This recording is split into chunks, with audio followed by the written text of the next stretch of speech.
What if one secret could break a family apart while another decision could save a life? And what if, at the same time, someone you trust is leading you straight into danger? Today's story is full of emotion, shock, and suspense.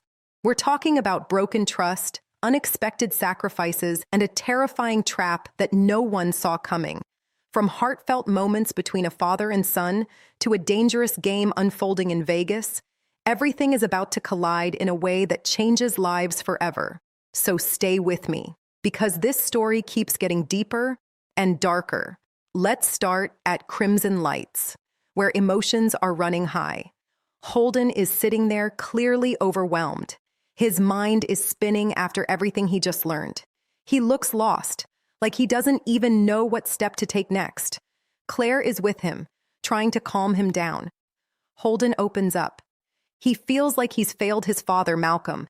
There's this heavy guilt sitting on his shoulders. But here's the thing.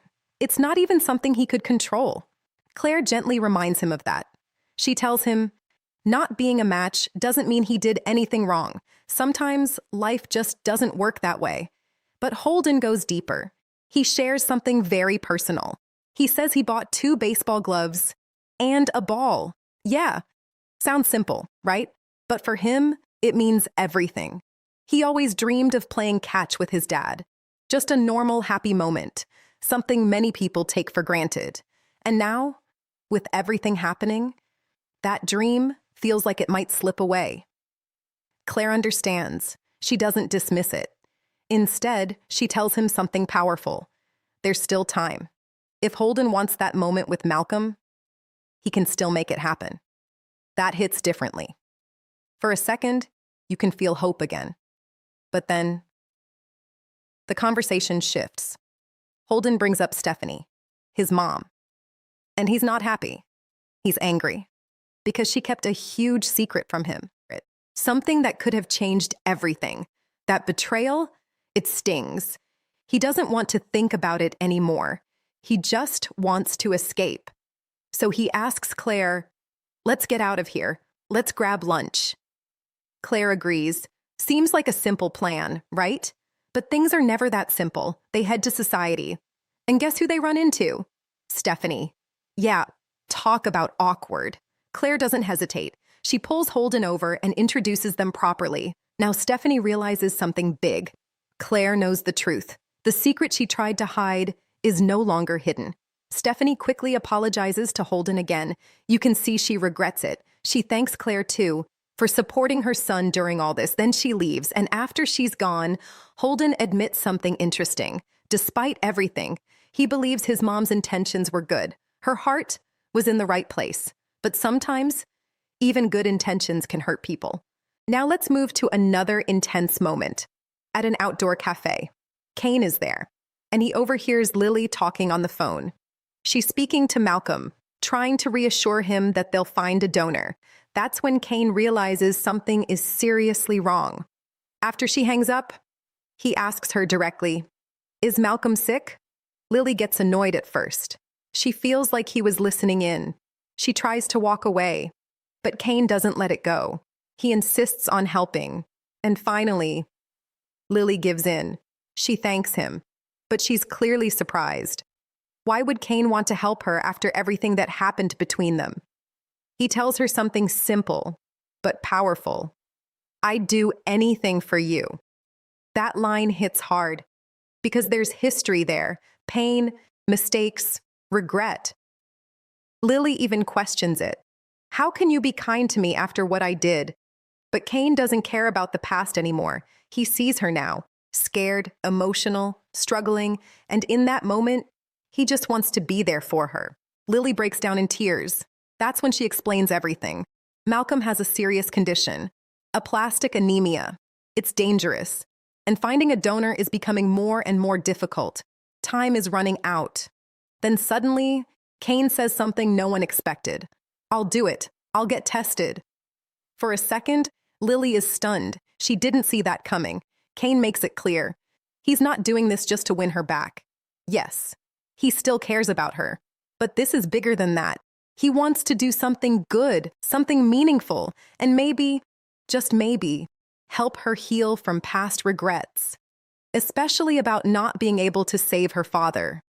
Lily is speechless because somehow Kane understands her pain without her even saying it.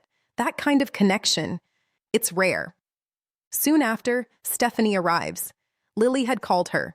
She explains everything, that Kane is willing to be tested as a donor. Stephanie acts quickly. She contacts the lab. Kane heads off to get tested. And now, there's a small glimmer of hope. But while all this emotional drama is happening, something much darker is unfolding in Vegas. Nick is in a hotel bathroom. He's holding a small bag filled with fentanyl. You can see the struggle on his face. This isn't casual. This is serious. He hesitates, but then he takes it. Meanwhile, in the main room, Adam is trying to reach Sharon. He leaves her a message. He warns her. Something is wrong. Matt Clark took their phones. If she receives any message, it's from him.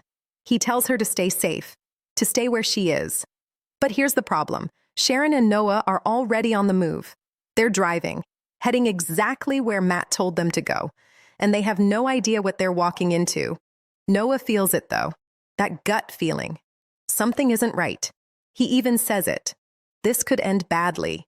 If they try to play heroes, it might cost them everything. Back at the hotel, there's tension building. Someone knocks on the door. It's Riza.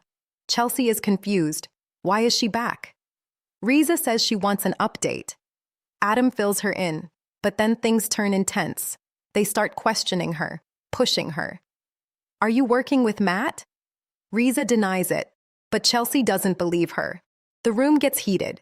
Adam steps closer, almost threatening. Riza fires back. She reminds him, he's not innocent either. He's the one who broke her trust first. Then Nick walks out. And now, all eyes are on Riza. She tries to leave, but Adam stops her. He demands the truth. No more lies. No more games. Riza finally says something important.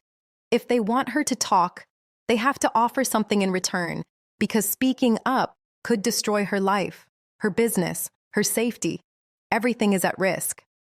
Nick steps in. He promises protection, even a new identity, a fresh start, but it won't be free. There's always a price. Now let's go back for a moment to society. Claire and Holden are talking again. This time, it's lighter. She teases him about his mom wanting him to settle down, find the perfect girl. They both laugh it off. Neither of them is ready for that kind of life. But then Claire says something interesting. When things are right, you just know. Holden looks at her. There's a moment, a silent connection, something unspoken, but definitely there. At the cafe, Stephanie tells Lily something that adds another layer. Kane is doing all of this for one reason, for her. That changes everything. And now, the final scene, the most intense part of the story. Sharon and Noah arrive at an abandoned gas station. The place feels wrong, empty, silent, no signal, no way to call for help. They hesitate. Should they go inside? Should they leave? That's when something terrifying happens. Out of nowhere, Matt Clark appears. He slips into the backseat of their car, just like that. No warning, no escape. He smiles and says something chilling. Welcome to hell. This story connects multiple emotional and dangerous threads. On one side, you have a family dealing with illness, guilt, and the search for hope. A son wanting a simple moment with his father before it's too late. An ex willing to risk everything just to save a life.